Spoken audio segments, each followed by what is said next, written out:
Christopher Columbus set sail in 1492 in search of new land and riches to bring back to Spain. His voyage was funded by King Ferdinand and Queen Isabella of Spain. He was also looking to find gold and riches for himself and to convert native people to Christianity.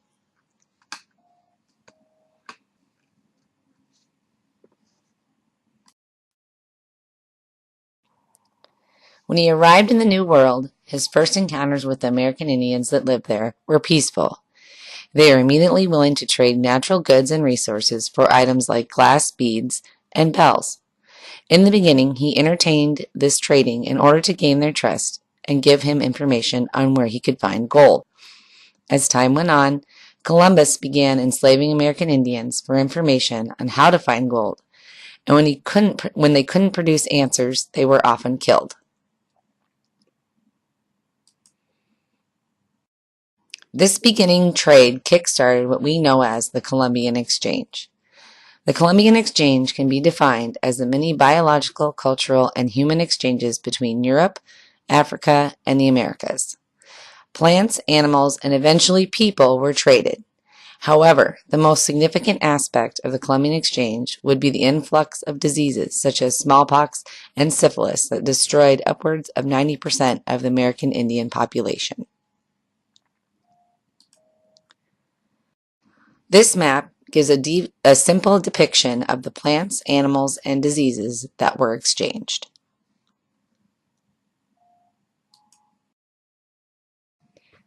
The outcome of this historical launch of trade falls into the following categories: disease, agriculture, animals, and slavery. We will now examine each one of these in more detail. We will begin with disease, as it had the most catastrophic effect on the American Indian population. When the Europeans came over from Spain, they brought diseases such as smallpox and syphilis to the New World and the American Indians. American Indians had never been exposed to any diseases like this. Therefore, their immune systems were unable to defend them from dying. Most of the diseases were transferred by air or touch. So when the American Indians were trading goods with Europeans, they unknowingly came in contact with these deadly germs. It is hard to say how many American Indians were actually killed by smallpox, but most research suggests that upwards of 90% of the population was destroyed. Agriculture was also greatly affected by the Columbian Exchange. When the Europeans brought back crops like potatoes, tomatoes, and beans to the Old World, they discovered that they grew well there. This in turn helped to improve their nutritional value of their food, which directly increased their health and in turn raised their populations. The New World gained cash crop food like sugar, rice, grapes, bananas, and wheat, which gave them more value for export. However, the introduction of new crops also amplified erosion, which led to the extinction of animal species. On more of a positive note, trading of crops has also changed traditional cuisine forever. For example, the Chinese now had corn, Ireland had potatoes, and Italy had tomatoes. Many domesticated animals were brought to the New World by Europeans, which before they really only had llamas, guinea pigs, and dogs.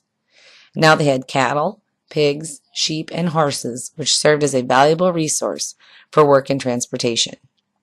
Horses made a tremendous impact on American Indian culture by giving them an easier way to hunt buffalo and trade with more tribes. However, these animals also ruined much of the American Indian cropland, so they were unable to grow food. This resulted in the death of even more Native Americans.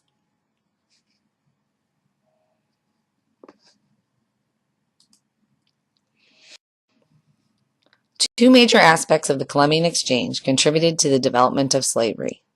The first one was the influx of deadly disease, which eliminated the majority of the native population.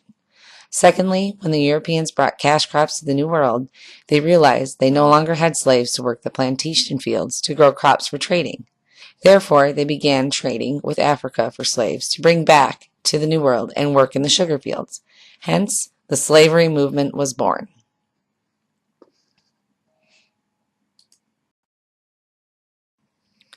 To summarize, there were four main results of the Columbian Exchange.